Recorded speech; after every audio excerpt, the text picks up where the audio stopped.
Prove that P equals NP. Miss Harrison. Mr. Caldwell sneered, his chalk hitting the board like a judge's gavel. The entire advanced mathematics class held its breath as Emma Harrison, the quiet sophomore who'd been enduring his mockery for months, slowly stood from her desk. What happened next would demolish a 20-year teaching career in exactly 47 minutes and make mathematical history at Westfield Academy. By the end of this story, you'll discover how one brilliant mind used pure logic to expose systemic discrimination and change an entire institution forever. Hit subscribe, because this classroom showdown proves that genius cannot be silenced by prejudice. Westfield Academy's math department was where dreams of MIT and Harvard went to die under Mr. Vincent Caldwell's reign of intellectual terror. Emma Harrison sat in the third row of advanced mathematics, her notebook filled with elegant proofs that would make university professors weep with envy. At 16, she possessed what her previous teachers called once-in-a-generation mathematical intuition. But at Westfield Academy, none of that mattered to Mr. Vincent Caldwell. The prestigious private school had recruited her on a full academic scholarship after she'd won 3 national mathematics competitions, but her working-class background made her an outsider among the wealthy elite. Her father worked double shifts at the steel mill.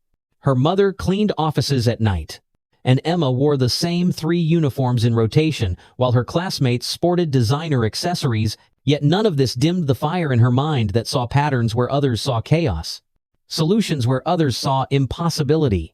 Mr. Vincent Caldwell commanded the mathematics department like a medieval lord ruling over intellectual serfs. With 23 years at Westfield Academy and a wall full of teaching awards, he'd built an empire on crushing spirits and gatekeeping success. His tailored suits cost more than Emma's family made in a month, his BMW occupied the prime faculty parking spot, and his connections reached into every Ivy League admissions office. He prided himself on maintaining standards, which translated to systematically destroying any student who didn't fit his narrow definition of mathematical excellence. His particular talent lay in identifying the brightest minds and either molding them into his acolytes or breaking them entirely. Emma Harrison represented everything he despised: brilliance without pedigree, poverty with ambition, and worst of all, a female mind that dared to challenge mathematical orthodoxy. The advanced mathematics classroom occupied the tower's top floor, its windows overlooking manicured lawns where future senators' children played lacrosse.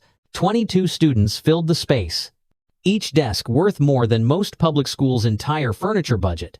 The walls displayed photographs of famous Westfield alumni who'd gone on to win Fields Medals and Nobel Prizes, all of them men, all of them white, all of them from wealthy families. The very air seemed to whisper that people like Emma didn't belong here, that mathematical greatness was reserved for a certain class. Yet she persisted, arriving early each morning, staying late each afternoon, proving theorems in empty classrooms while her classmates attended country club gatherings. The tension had been building since September when Emma first corrected one of Mr. Caldwell's proofs. She hadn't meant to embarrass him. The error was subtle, the kind that might slip past even experienced mathematicians. But the moment she raised her hand and quietly pointed out the logical flaw, something shifted in his eyes. From that day forward, every class became a battlefield. Every problem set a weapon aimed at her confidence. He would call on her for the most difficult questions, mock her notation as creative but incorrect, and assign her extra work that he'd grade with impossible strictness. Other students began to notice the pattern, some sympathetic but too afraid to speak up, others enjoying the spectacle of the scholarship girl being put in her place. The first major confrontation came during the unit on number theory. Mr. Caldwell had written a particularly complex proof on the board, one involving prime number distribution that he claimed was beyond undergraduate comprehension. He turned to the class with his trademark smirk, the one that made students shrink into their seats. Miss Harrison, since you seem to believe you understand mathematics better than your instructor, perhaps you'd like to attempt this proof? The challenge dripped with contempt, designed to humiliate her in front of peers who already viewed her as an outsider. Emma rose slowly, her worn shoes silent on the polished floor. She approached the board with measured steps, aware that 22 pairs of eyes tracked her movement. Some students shifted uncomfortably, sensing the trap being laid. Oliver Thornton, whose father donated millions to the school, actually looked sympathetic. But sympathy wouldn't solve the equations sprawling across the board like a mathematical minefield.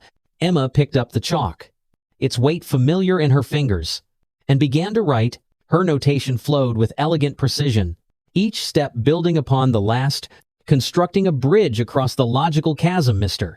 Caldwell had created. The room fell silent, except for the scratch of chalk on slate. Emma's proof unfolded like origami in reverse, complex folds becoming simple truth. She used techniques from topology that weren't typically taught until graduate school, but which she discovered in the public library's dusty mathematics section. As she wrote, Mr. Caldwell's expression shifted from smugness to surprise to something darker when she finished, stepping back to reveal a proof more elegant than his own solution.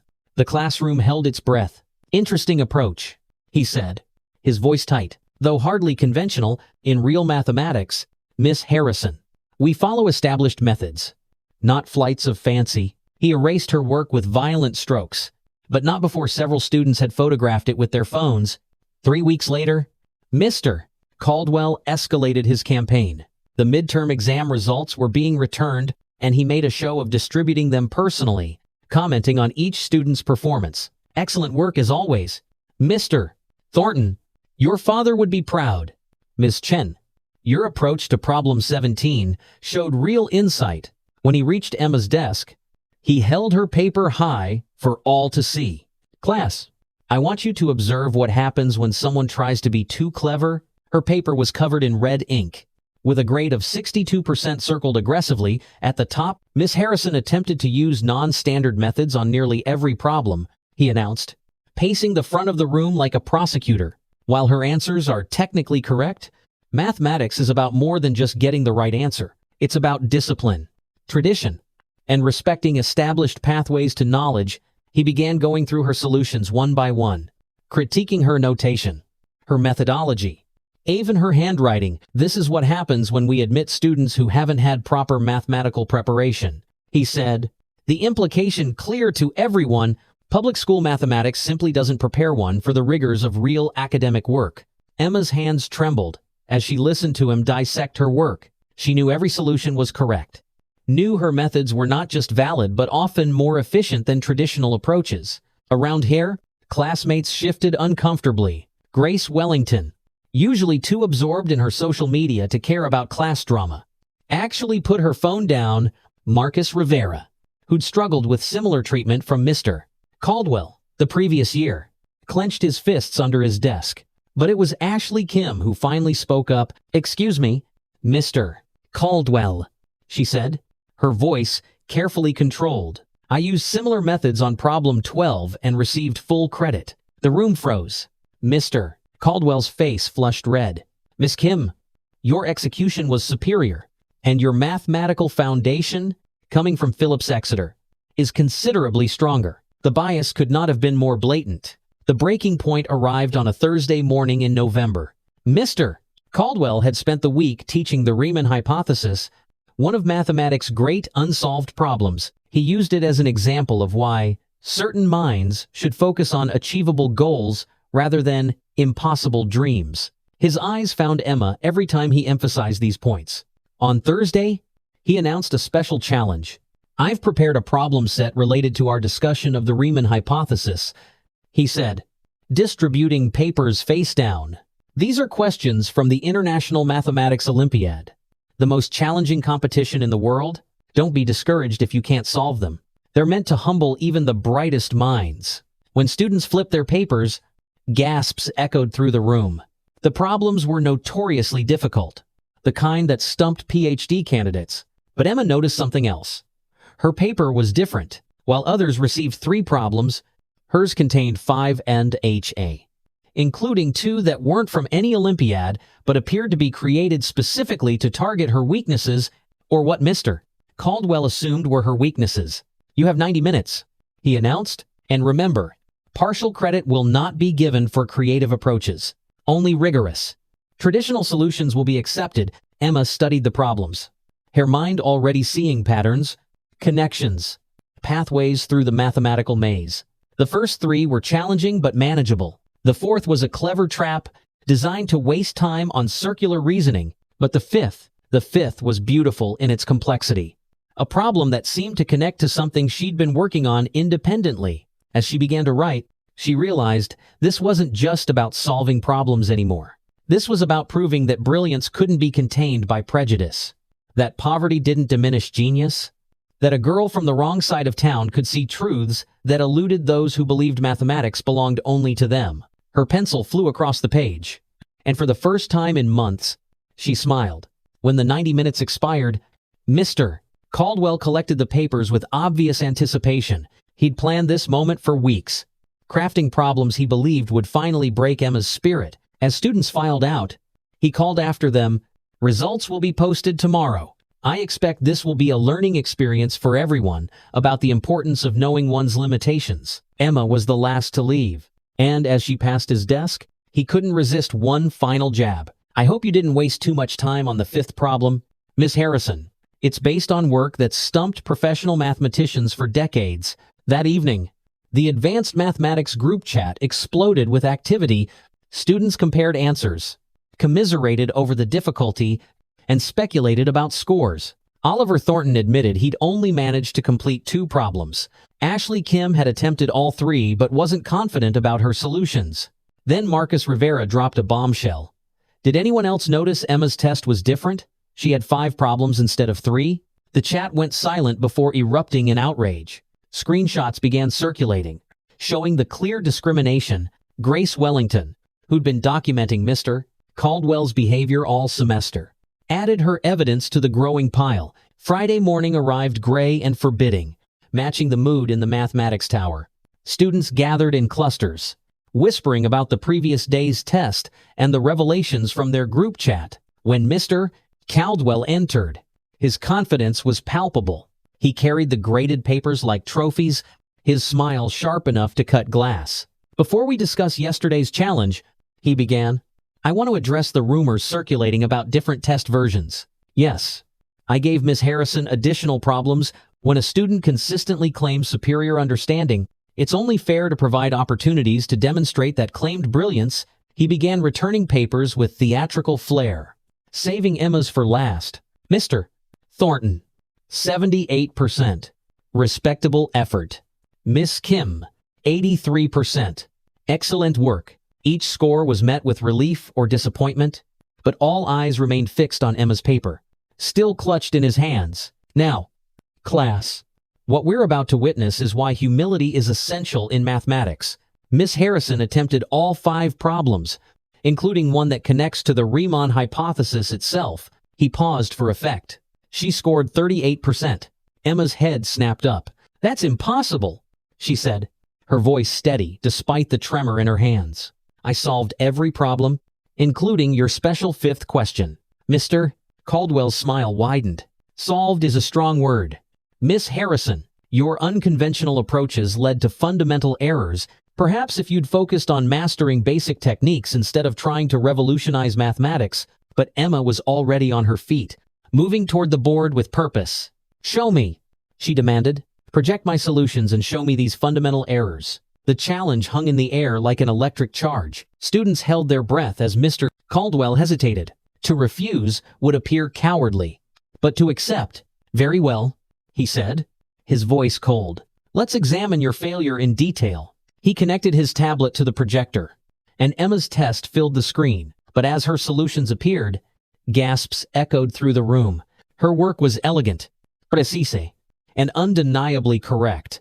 More than that, her solution to the 5th problem was revolutionary. She hadn't just solved it. She'd discovered a new approach to an entire class of problems related to the Riemann hypothesis. Your first 4 solutions, while unconventional, appear technically sound. Mr. Caldwell admitted through gritted teeth, but the 5th problem, this is clearly plagiarized. No undergraduate could develop this approach independently. The accusation landed like a bomb. Emma's face flushed, but her voice remained controlled. "Then let me prove it's mine. Give me any related problem, right now, and I'll solve it using the same method." The challenge was bold, almost reckless, but she knew her work was original, born from months of late-night exploration in the public library. Mr. Caldwell's eyes narrowed. He turned to the board and began writing a new problem, even more complex than the original. "This is from my own research," he said. "If you truly understand your supposed method, you should be able to apply it here." The problem filled the entire board, a mathematical labyrinth designed to trap and confuse, but Emma saw through the complexity to the underlying structure. She picked up chalk and began to write, her movements confident and precise. As she worked, she began to explain her reasoning, not for Mr. Caldwell but for her classmates. "The key insight is seeing the connection between prime distribution and wave functions," she said, her voice gaining strength. "Traditional approaches treat these as separate domains, but they're actually different faces of the same mathematical truth." Her explanation was clear, accessible, brilliant. Students who'd struggled with the concept suddenly understood. Oliver Thornton actually applauded when she completed a particularly elegant transformation. Even Grace Wellington looked up from documenting the scene to stare in amazement. Emma's proof filled 3 boards, each step building inexorably toward the solution. But more than solving the problem, she was exposing something deeper. Her method revealed flaws in several of Mr. Caldwell's published papers, errors that had gone unnoticed for years. As she wrote, his face grew paler, his protests weaker. When she finally stepped back, the silence was deafening. The solution was perfect, the method revolutionary, and the implications devastating for Mr. Caldwell's reputation. This is, he stammered, searching for words to dismiss what couldn't be dismissed. But Ashley Kim was already pulling up mathematical journals on her laptop. "Mr.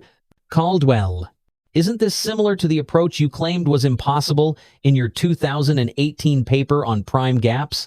Other students began searching, finding more contradictions, more places where Emma's method exposed flaws in established work. The hunter had become the hunted, and the classroom transformed into a courtroom where mathematical truth was the only judge. Marcus Rivera stood up. "I've recorded this entire class," he announced, "including your accusation of plagiarism and Emma's proof of originality."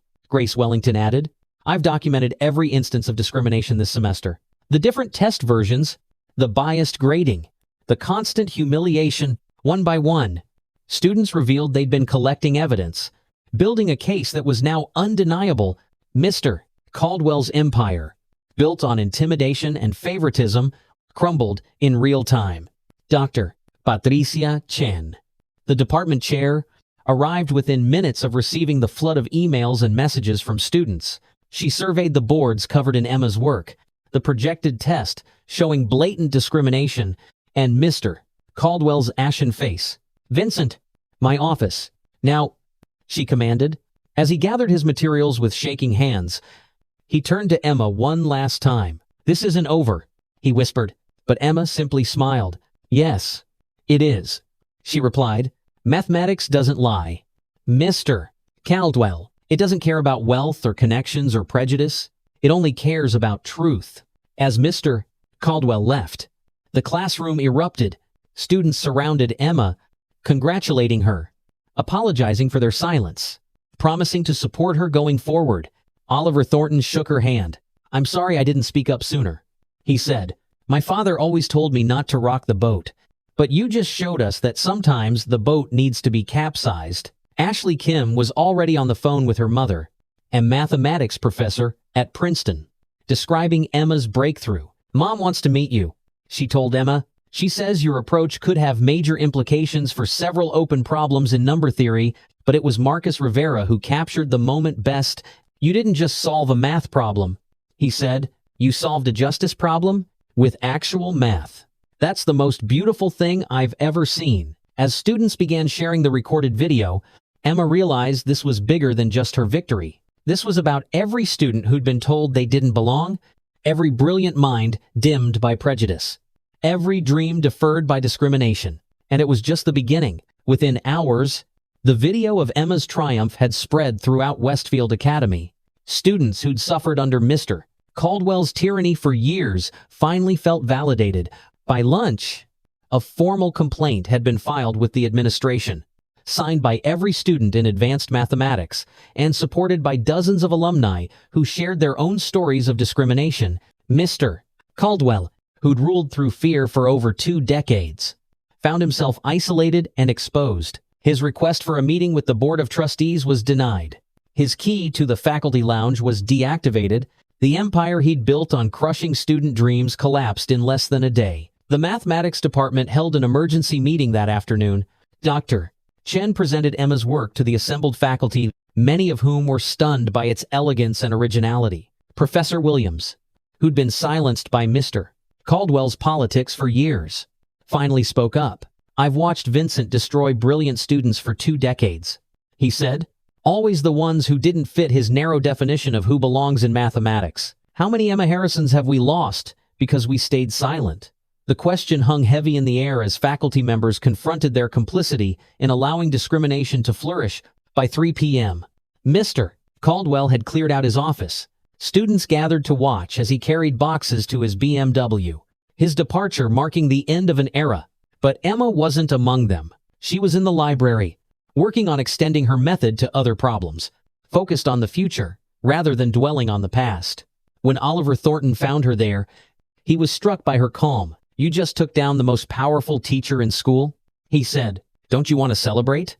Emma looked up from her calculations. "I didn't do this to take him down," she replied. "I did it to build something better. Now the real work begins." The video went viral within the private school network first. "Scholarship Student Destroys Prejudice Teacher with Mathematical Proof" became the most shared story on exclusive education forums. Parents who'd paid hundreds of thousands in tuition demanded answers about how such discrimination had been allowed to continue. The Board of Trustees called an emergency meeting as donations were threatened and reputations questioned. Westfield Academy's carefully cultivated image of excellence and inclusion was revealed as a facade, and the pressure for real change became overwhelming. Within the student body, Emma's victory catalyzed conversations that had been suppressed for years. The Black Student Union, which Mr. Caldwell had dismissed as divisive, gained 50 new members overnight. The Women in STEM Club, previously marginalized, suddenly found their meeting room upgraded and their budget tripled. Students who'd hidden their working-class backgrounds began speaking openly about the discrimination they'd faced. Sofia Martinez, whose parents ran a small restaurant, revealed how Mr. Caldwell had told her to consider more appropriate career paths despite her perfect math scores. David Park shared how he'd been advised to westernize his name on college applications to seem more suitable for top programs. Faculty members began examining their own biases and teaching methods.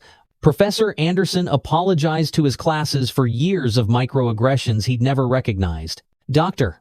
Thompson revised her entire curriculum to include mathematicians from diverse backgrounds. The change wasn't just surface level. It was a fundamental shift in how Westfield Academy understood excellence. Emma's proof had demonstrated that brilliance could come from anywhere, and excluding voices meant missing breakthroughs. The mathematics department implemented blind grading for all assessments and established a mentorship program specifically for scholarship students. Oliver Thornton experienced perhaps the most dramatic personal transformation. The heir to a banking fortune had always coasted on his family name, accepting good grades he knew were influenced by his father's donations. But watching Emma fight for every point, seeing her brilliance shine despite every obstacle, changed something fundamental in him. He began actually studying R27, discovering a genuine love for mathematics he'd never known existed. When his father offered to make calls to secure his MIT admission, Oliver declined. "I want to earn it," he said, shocking his family. "Emma showed me that real achievement means something. I don't want to go through life wondering if I could have made it on my own merit." Ashley Kim, who'd always excelled but never questioned why she was treated better than scholarship students, became a fierce advocate for equity in education. She started a tutoring program that paired privileged students with those who couldn't afford expensive test prep. Her mother, the Princeton professor, was so impressed by Emma's work that she invited her to collaborate on a paper, but Ashley insisted the collaboration include Marcus Rivera and other students who'd been overlooked. "Brilliance isn't limited by zip code," she said at the program's launch. "We've been wasting potential by pretending it is." Grace Wellington transformed her social media influence into a force for justice. Her documentation of Mr. Caldwell's discrimination became a template for students at other schools to expose similar problems. She created an app called Edu Equity that allowed students to anonymously report bias and track patterns of discrimination. Within a month, It was being used at over 100 private schools across the country. Grace, who'd once been known only for her fashion posts, became a speaker at education conferences. "I used to think speaking up didn't matter," she told audiences. Emma Harrison proved that one voice, backed by truth, can change everything. Westfield Academy's spring semester felt like a different school entirely. The Mathematics Tower, once a fortress of intimidation, became a collaborative space where students felt safe to take intellectual risks. Dr. Chen implemented Discovery Fridays, where students could present unconventional approaches without fear of grade penalties. The photos on the walls, previously showing only white male alumni, were replaced with a diverse array of mathematical pioneers. Katherine Johnson's portrait hung where Mr. Caldwell's teaching awards once resided, and Mariam Mirzakhani's image inspired young women who'd been told mathematics wasn't for them. Emma found herself at the center of a new intellectual community. Though she wore the attention uncomfortably, students sought her out not just for mathematical help but for courage. "How do you stay strong when everyone's against you?" a freshman asked her. Emma's answer became legendary. "Mathematics taught me that truth exists independently of opinion. If your proof is valid, it doesn't matter who disagrees. The same applies to your worth as a person." She established study groups that mix scholarship students with legacy admits, breaking down social barriers through shared intellectual pursuit. The college admissions season brought unprecedented results. Emma received full scholarships to MIT, Harvard, Princeton, and Stanford, each program eager to nurture her revolutionary approach to number theory. But more surprisingly, the entire advanced mathematics class saw their prospects improve. Oliver Thornton was admitted to MIT on his own merit. Marcus Rivera received offers from schools that had previously ignored applications from his zip code. Even students who'd struggled under Mr. Caldwell's teaching found their confidence restored and their applications strengthened. The class's success rate became a case study in how removing discrimination unleashes potential. The Harrison Method, as mathematics journals began calling Emma's approach, sparked interest far beyond high school classrooms. University researchers discovered that her insight into the connection between prime distribution and wave functions opened new avenues for attacking several famous unsolved problems. A conference was organized around her work, with Emma as the youngest keynote speaker in the organization's history. But she insisted that Marcus Rivera and other students who'd contributed ideas share the stage. Mathematics advances through collaboration, not gatekeeping, she told the assembled professors. Other private schools began reaching out to Westfield Academy, seeking guidance on reforming their own biased systems. The Westfield Protocol became a blueprint for identifying and addressing discrimination in elite education. It included blind grading, diverse hiring requirements, and most importantly, mechanisms for students to safely report bias.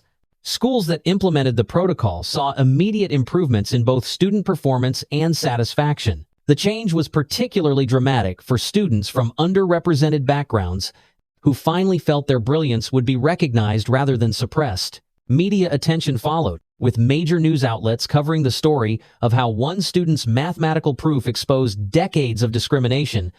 Emma appeared on national television, calmly explaining her method while also discussing the broader implications for education equity. When asked if she harbored resentment toward Mr. Caldwell, her response went viral. "Resentment is wasted energy. I prefer to focus on building systems where future Miss Caldwells can't flourish." Mathematics teaches us to solve problems, not just complain about them. Her measured wisdom impressed viewers and sparked conversations about discrimination in every field, not just education. Emma's personal transformation extended far beyond academic recognition. The girl who once ate lunch alone in empty classrooms now found herself mentoring dozens of students who faced similar discrimination. She established Math Without Barriers, a program providing free advanced tutoring to underprivileged students. Every Saturday morning, she traveled back to her old neighborhood, teaching in the same public library where she'd discovered her love for mathematics. "Brilliance exists everywhere," she told her students. "Sometimes it just needs someone to believe in it." Her sessions filled quickly, with waiting lists stretching months ahead. Her family's life changed dramatically as well. Her father, who'd always worked double shifts to make ends meet, found himself invited to speak at corporate diversity events about raising a child who broke barriers. Emma taught us that being poor doesn't mean accepting limitations, he told audiences. She showed us that truth and talent matter more than bank accounts. Her mother, still working nights, but now with pride rather than exhaustion, became an advocate for educational equity in their community. She organized parents to demand better resources for public schools, using Emma's story as proof that investment in all children yields extraordinary returns. Marcus Rivera, inspired by Emma's courage, revealed his own mathematical insights that he'd hidden for fear of mockery. His work on algorithmic patterns in music composition caught the attention of both mathematics and music departments at top universities. Emma showed me that being different isn't a weakness, he explained in his valedictorian speech. It's our differences that lead to breakthroughs. He started collaborating with inner-city music programs, showing young artists how mathematics could enhance their creativity. His approach revolutionized music education, proving that abstract mathematical concepts could be taught through hip-hop beats and rhythm patterns. Sophie Martinez found her voice after years of silence. The restaurant owner's daughter, who'd been told to lower her ambitions, instead raised them higher. She developed an app that used mathematical modeling to help small businesses optimize their operations. Mr. Caldwell said, "I should understand my limitations," she said at the app's launch. Emma Harrison showed me that the only limitations are the ones we accept. Her app gained thousands of users in its first month, particularly among immigrant-owned businesses that had been underserved by traditional consulting firms. Westfield Academy's transformation became a model for privileged institutions nationwide. The school established the Harrison Scholarship Fund, providing full rides to brilliant students from underrepresented backgrounds. But more than financial support, the fund ensured these students would be welcomed and valued, not merely tolerated. Alumni who'd been silent about their own experiences with discrimination began contributing stories and resources.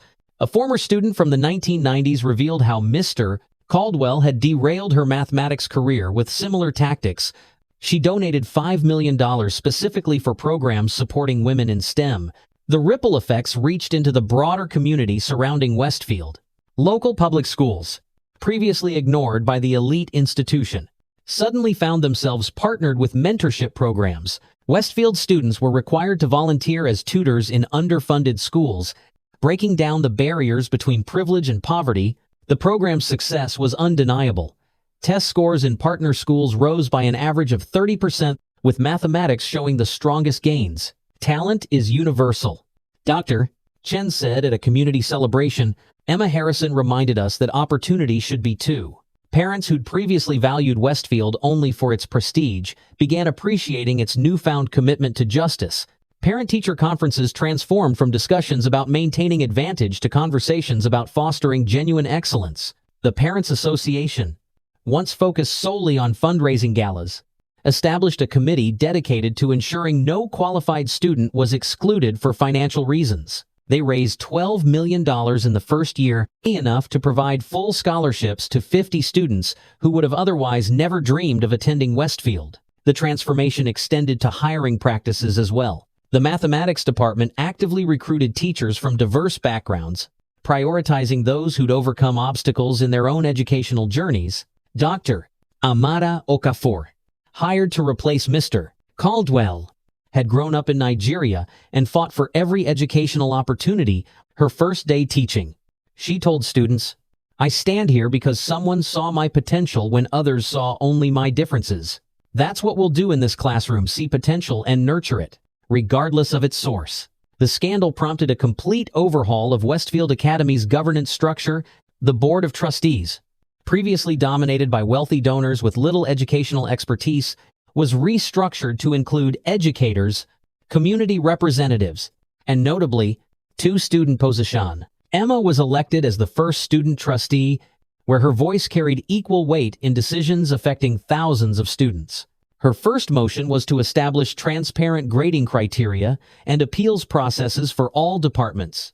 It passed unanimously, with even the most conservative trustees recognizing that discrimination had nearly cost them their reputation. Academic departments across the school implemented bias training and accountability measures. The English department discovered their reading lists had excluded authors of color for decades. The history curriculum was revealed to have minimized contributions from non-Western civilizations. Each department underwent careful review and revision. With student input prioritized, the changes weren't merely cosmetic.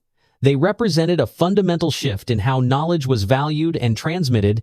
"We're not lowering standards," the headmaster explained to concerned alumni. "We're removing artificial barriers that prevented us from recognizing excellence in all its forms." The admissions process underwent radical transformation. Legacy preferences were eliminated, replaced with a need-blind system that evaluated students solely on merit and potential. The change initially faced resistance from major donors who'd expected their children to follow family tradition, but when admissions based purely on ability yielded the most talented and diverse class in Westfield's history, even skeptics were convinced.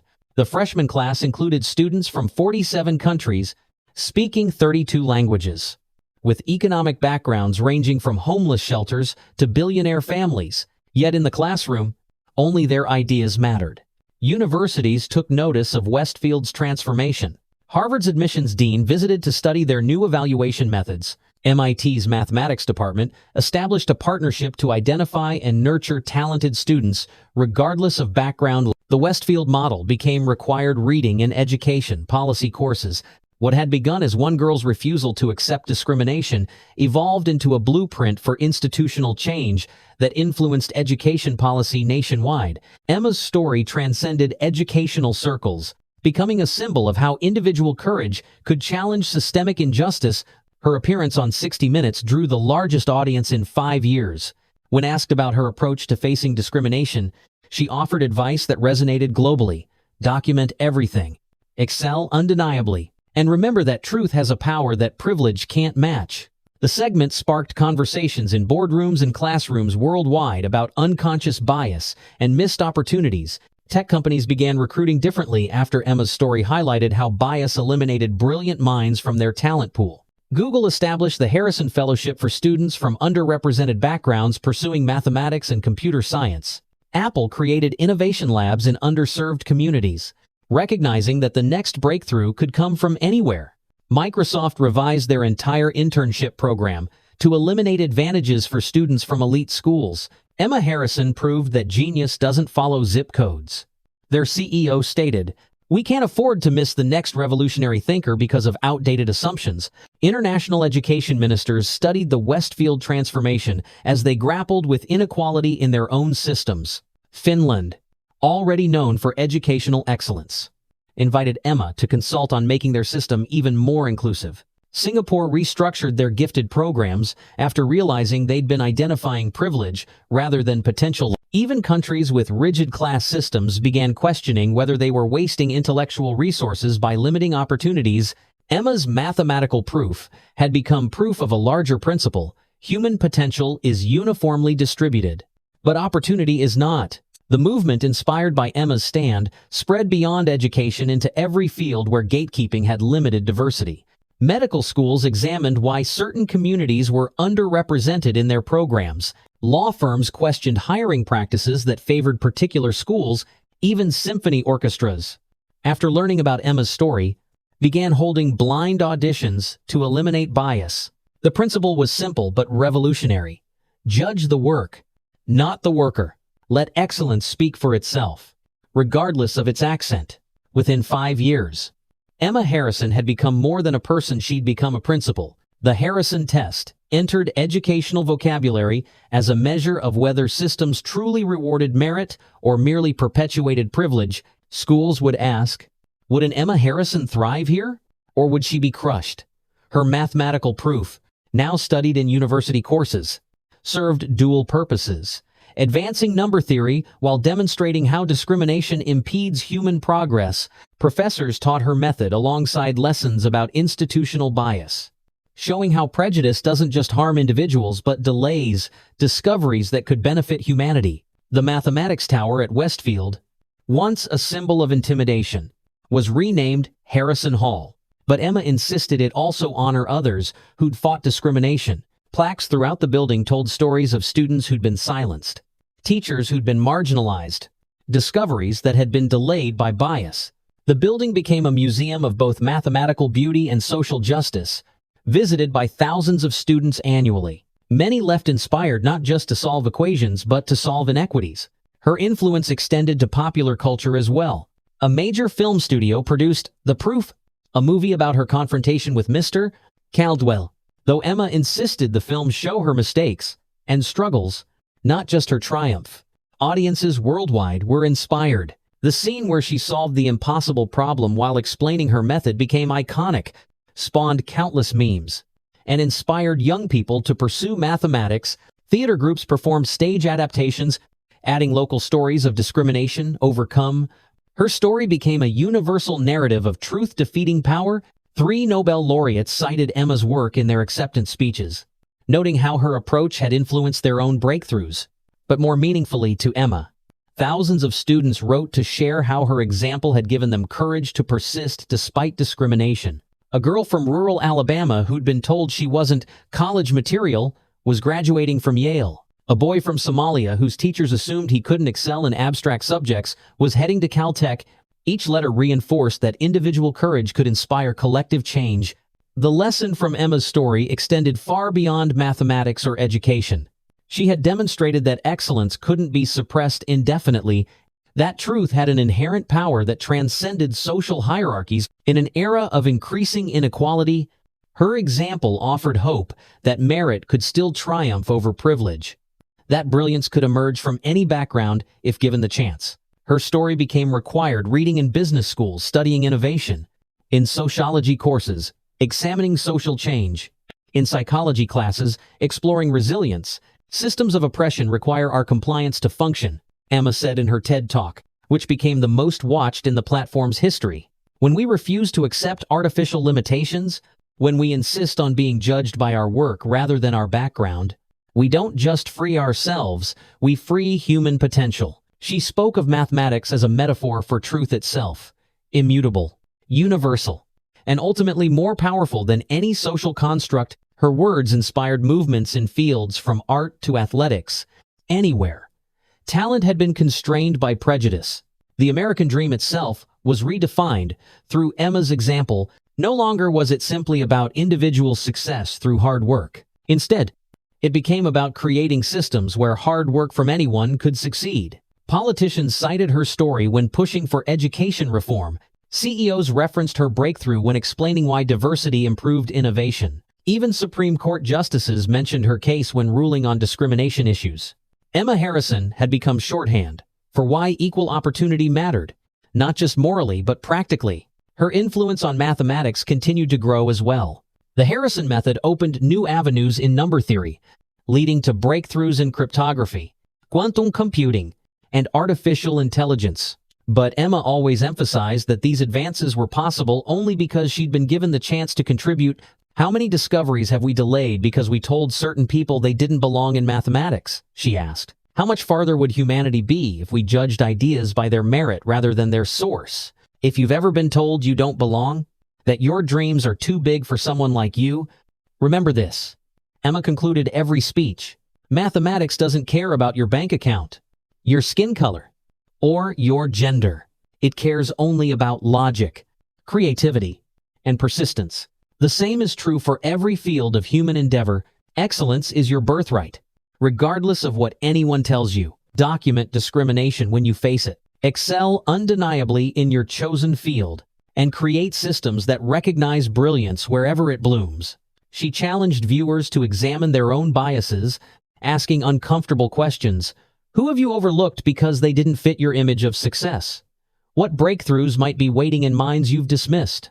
How can you create opportunities for excellence to emerge from unexpected places? Her call to action wasn't just for the discriminated but for those in power to recognize the cost of their prejudice. Every rejected genius was a discovery delayed. Every silenced voice, a solution unspoken. Share this story not because I'm special, but because I'm not. Emma Urged. There are thousands of potential breakthrough thinkers being told they don't belong right now. They're in your communities, your schools, maybe your own families. They need to know that truth is stronger than tradition, that merit matters more than money, that their brilliance is valid regardless of who recognizes it. Comment below with your own story of overcoming artificial barriers. Subscribe to join a community that believes potential is universal. Together, we can build systems that nurture genius wherever it grows. The movement sparked by one mathematical proof continued to expand, reaching into every corner of society where talent had been wasted through prejudice. Emma's example proved that changing systems was possible, that individual courage could catalyze institutional transformation. Her story reminded everyone that excellence isn't confined to particular zip codes or bank accounts. It emerges wherever it's allowed to flourish. The question was no longer whether brilliance existed everywhere, but whether society had the wisdom to recognize and nurture it. Years later, when Emma received the Fields Medal Mathematics' highest honor, she dedicated it to every student who'd been told they didn't belong in advanced classes.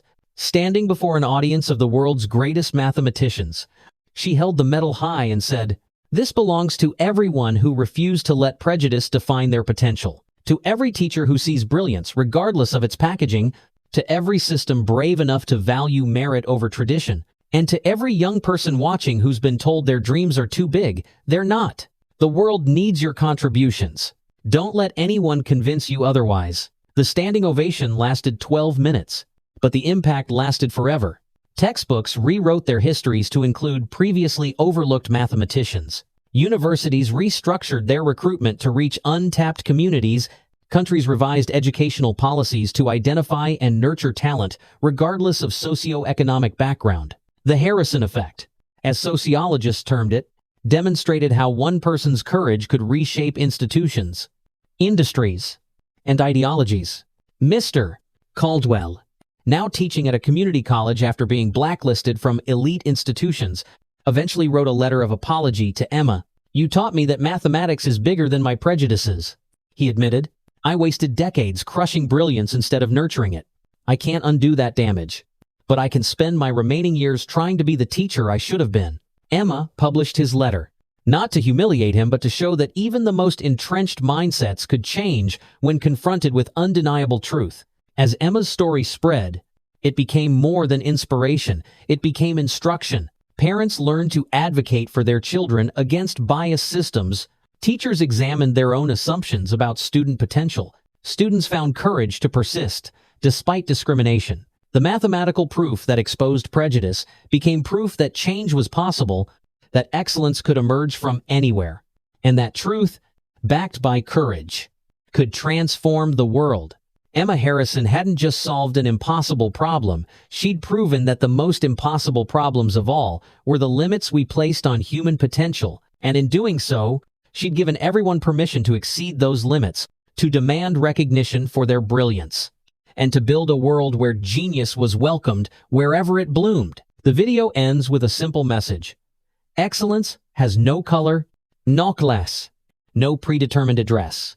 It exists wherever we have the wisdom to recognize it and the courage to nurture it. What will you do to ensure brilliance isn't wasted?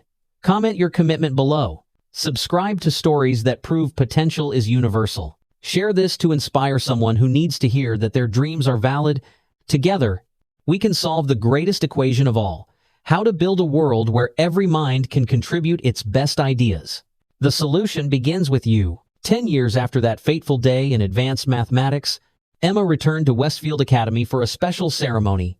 The entire student body gathered in what was now called the Hall of Inclusion, formerly the Mathematics Tower. She stood where Mr. Caldwell once wielded his chalk like a weapon, but now she held something far more powerful, a proof that had just solved one of the remaining Millennium Prize problems, earning her mathematics ultimate recognition and a $1 million prize. Her final words echoed through the building and beyond. "Remember, the most important proof you'll ever complete is this: you belong wherever your brilliance takes you. Let no one's small thinking limit your vast potential. Now, go forth and solve impossible things."